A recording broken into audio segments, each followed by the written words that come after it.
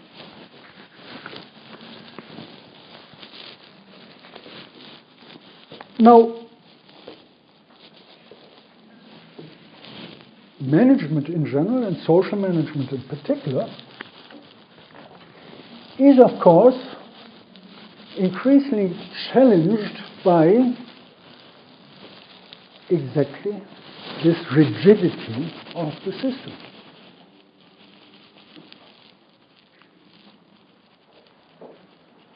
We worked here in a different context on employment issues, security. This old world, if you want, of having your lifelong job in one company working 40 hours per week. Even if you change it to 35 hours per week, it doesn't work anymore. We have huge problems of providing this. We have now this mini computer there that is a computer of 2 rooms or 30 years ago. Actually, we don't need an office. We can go to a coffee shop, there's internet connection. For some of the jobs, it's sufficient. And we don't know actually what profit in some way is. It's still the same, of course, the profitability of having income of an enterprise setting. But if you look at some of the details, these enterprise settings are not clear anymore. If you go,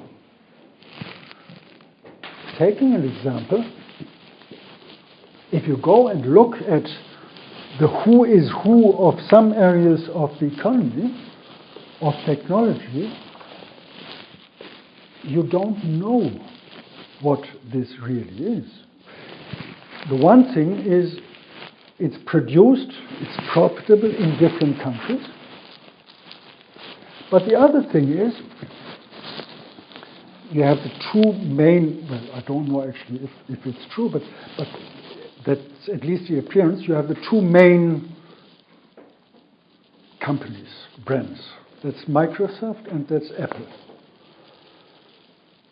And at some stage, it kept me a long time from buying an Apple actually. It was so difficult. The systems, you sent a file, gave a disk at that stage to somebody else. Sorry, can't read it. I have a PC. Or the other way around. Today, I don't know the details, but in terms of compatibility, there is a small difference. Nearly everything goes in the one and in the other system. There's some hiccups still, but you don't really have to bother about this. One of the reasons, and this makes it then even more interesting, is that what was Apple and was Microsoft is now Microsoft in Apple. Because you have the Microsoft software here.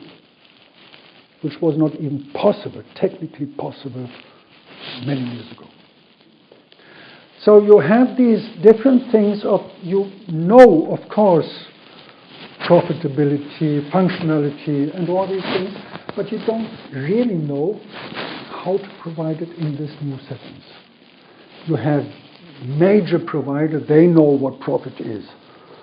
Well, actually, they don't know, because these profits are so huge. If you go to Google, if you go to Microsoft or whatever, they don't really know if there are 2 million missing or what's happening. That doesn't play a role. But the small provider, actually looking at your Google apps or something, sitting there in a coffee shop and working away, and being lucky and being able to sell this to Google, is part of it. He doesn't know what profit is, or she doesn't know what profit is. It's more about just making a living, just getting the basics. So these are compatibility problems where we have to think as well about new ways, new theories, challenges of where we can go with social management in creating, in shaping these new conditions and making them workable.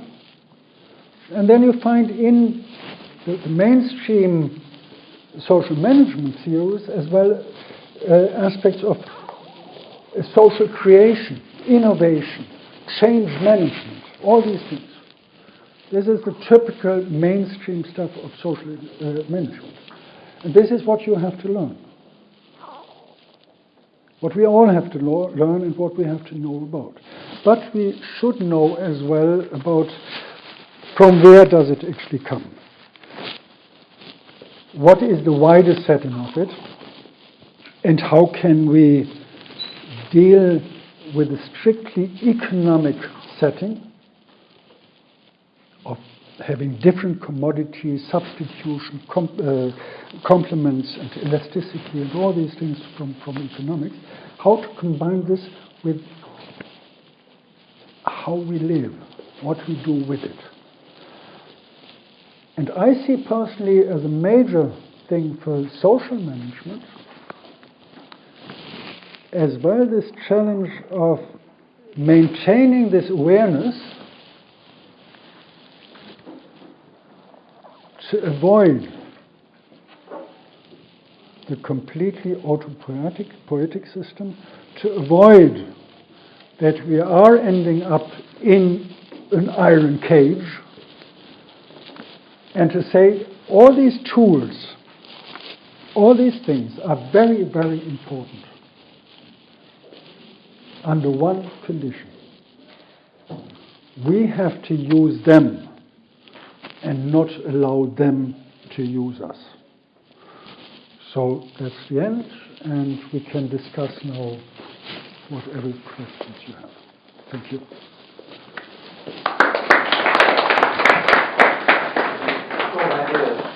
Questions, please.